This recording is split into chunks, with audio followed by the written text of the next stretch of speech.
Hello, everyone. Welcome back to yet another political episode. So, we have a death that happened very recently.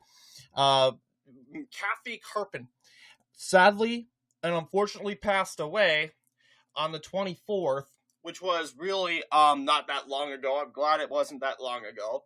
Um, so, we're not covering the story late, but she passed away. She is the former Secretary of State of Wyoming, and she is a Democrat. Today, we'll be looking at the legacy of Kathy Karpan, reviewing her electoral history, and going from there. First, we have to talk about the electoral history because she enters politics in 1986, and she becomes the Democratic nominee in that said 1986 Secretary of State election. I am not sure if there is a primary, and it doesn't look like there's a primary. She could have been nominated by a convention or the state Democratic Party convention. That usually sometimes happens. Not all the time. Not all the time they have. Not all the time they have a primary for that race. But you'll see this is her results. She ends up winning that race, beating the Republican in 1986. Karpan obviously wins more of the old Democratic strongholds, like Sweetwater County used to be the biggest Democratic county at the time. Now it's pretty Republican today.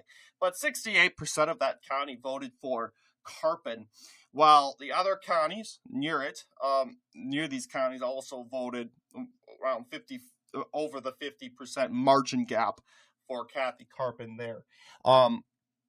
You'll see Albany County, 59.9%. We know, I don't know if the college was around in the 80s, but yeah, you'll see even Cheyenne, where the county that holds Cheyenne, Laramie County, it's going for Karpan by 63.7%. These are the counties that, you want to pick up central Wyoming as a Democrat in order to win Wyoming, and really that's pretty much impossible because now they're pretty solid Republican.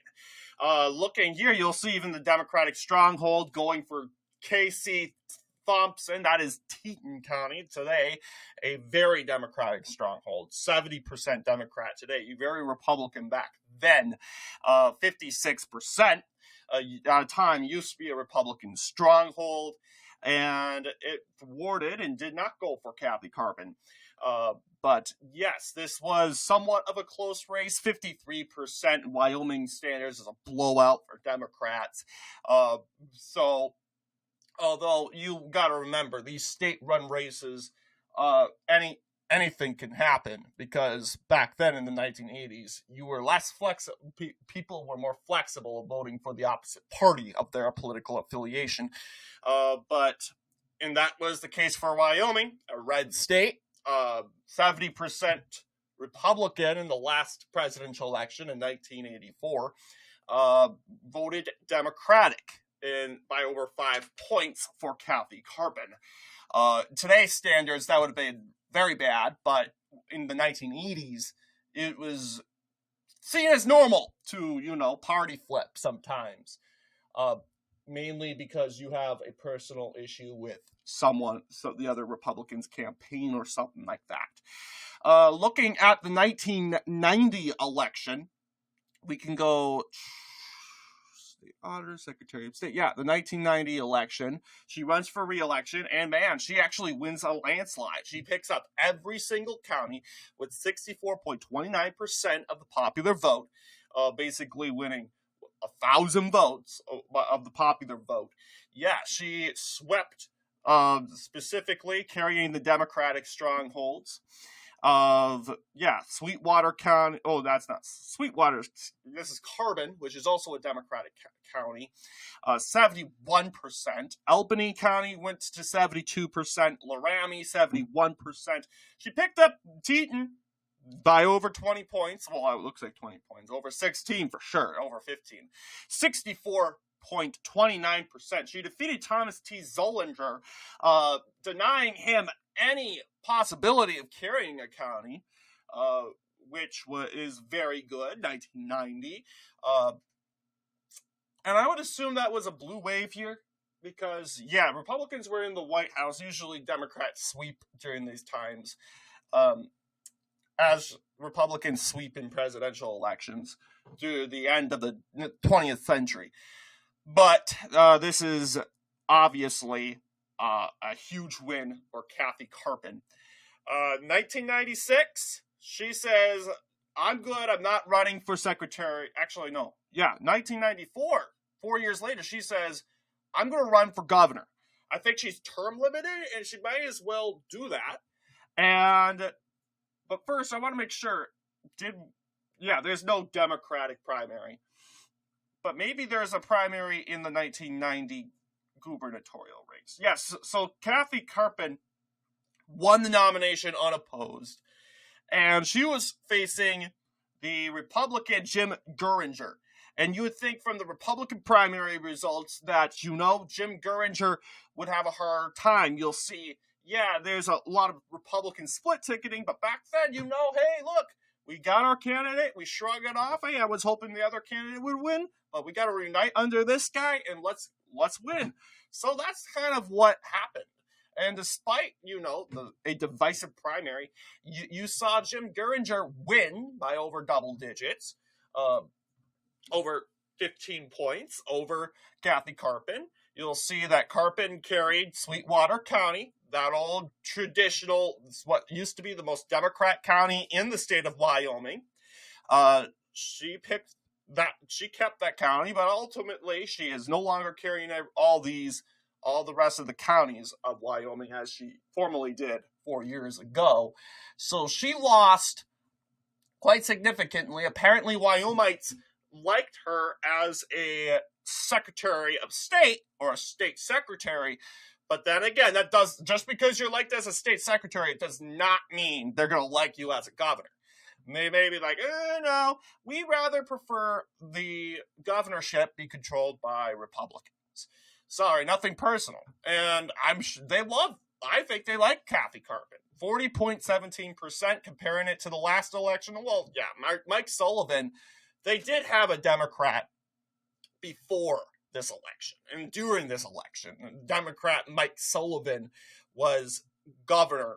And maybe, seeing how long he was in office, he was in office for, there's a long list of Democrats. So, you could think on paper, yes, Democrat Kathy Karpan could have won, but I just think she ran at a time where, Wyoming, a red state, was just tired of electing Democrats over and over and over again.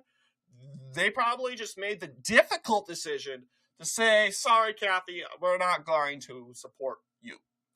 And, I mean, let's be honest. Kathy Karpan did better than, you can't use the 1992 election. You just can't, because you have Ross Perot screwing it all up. And Ross Perot mostly took numbers from George H.W. Bush, but he also took numbers from multiple Democrats, and Bill Clinton in this case. And you can't just compare. Obviously, Karpan did better than Bill Clinton. Just obviously. That's mostly, but when you compare it to the presidential race, county-wise, that's mostly because Ross Perot, no surprise, is literally stealing all the vote, like taking votes away from Bill Clinton. Well, from George Bush, excuse me. But this is how it goes.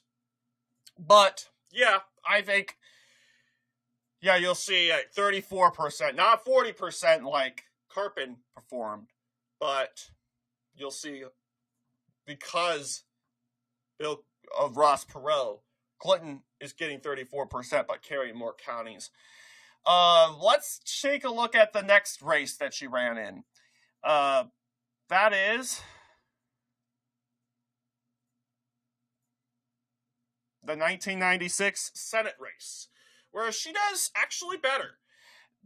She's a pretty popular politician. Let's give her that.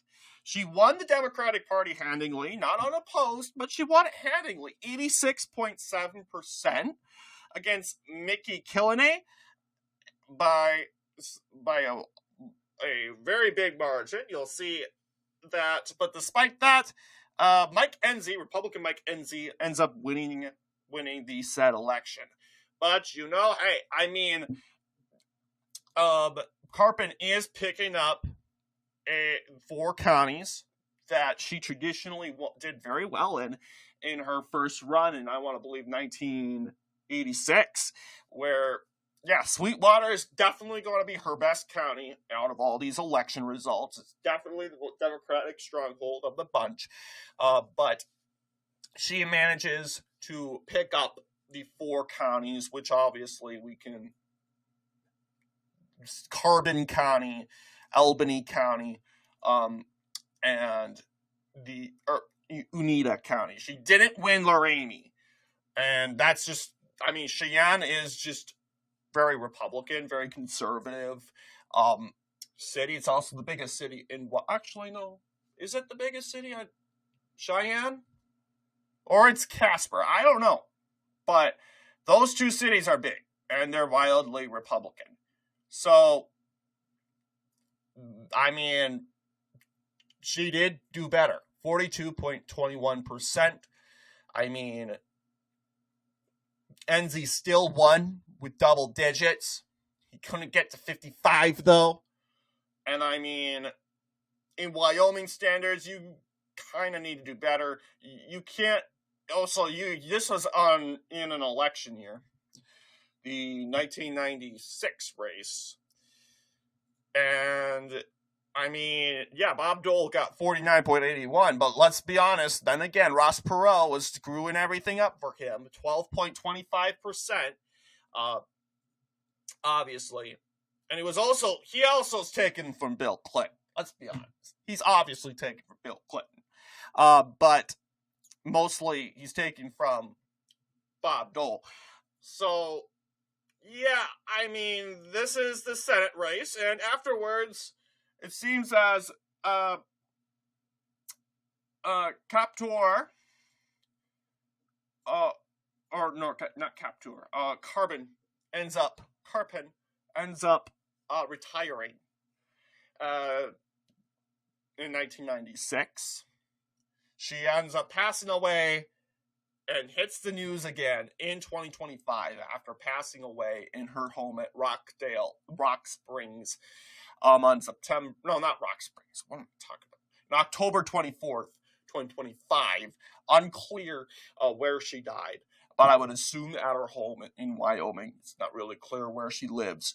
But anyway, yes, the lifelong legacy of Kathy Karpan. Obviously, a very she was a part of the Clinton administration during his second term. So she was a part of the Office of Surface Mining Reclamation and Enforcement. So that is the life of Kathy Karpan. What do you guys think in regards to this video? Let me know down below. And as always, I'll see you all in the next political episode.